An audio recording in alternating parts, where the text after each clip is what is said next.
Halo semuanya, perkenalkan nama aku Najwa Rahmatilla dengan NIM 0404 12 82 42 90 33. Nah, di sini aku dari kelas A Psikologi 2024. Aku akan membahas mengenai esai yang telah aku buat dengan tema menghadapi hiperrealitas digital, memahami fenomena konformitas pada TikTok. Nah, apa sih TikTok dan hiperrealitas itu? TikTok adalah salah satu platform sosial terbesar yang dengan algoritmanya yang canggih itu membentuk sebuah hiperrealitas. Apa sih hiperrealitas? Hiperrealitas itu adalah realitas yang disaring dan dimanipulasi oleh sistem, sehingga menggambarkan suatu hal yang bukan dunia nyata. Nah, terus hubungannya apa?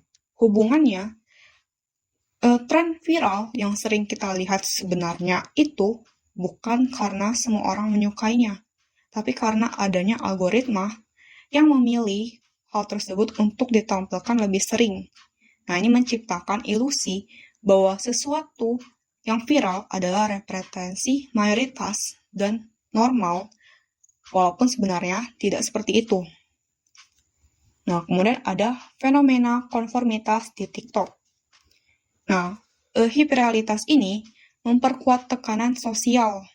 Misalnya, banyak pengguna merasa harus ikut tren agar tidak tertinggal. Nah, kita jadi terjebak nih dalam siklus imitasi tanpa mempertanyakan gitu, apakah tren ini bermanfaat atau hanya ikut-ikutan. Nah, ini juga mirip dengan eksperimen yang dilakukan oleh Solomon Asch, di mana orang cenderung mengikuti mayoritas meskipun mayoritas itu dapat salah. Kemudian TikTok sebagai kelompok mayoritas. Apa yang dimaksud dengan ini? Nah, jadi TikTok ini bertindak dalam mengatur apa yang relevan, menarik, ataupun populer. Nah, dengan begitu mereka membunuh nilai yang pengguna gunakan atau yang sesuai dengan pengguna dan menurunkan pemikiran kritis pada pengguna. Karena mereka hanya mengikuti tren tanpa mempertanyakan sebenarnya apakah hal tersebut cocok dengan diri mereka atau hanyalah hasil dari algoritma semata.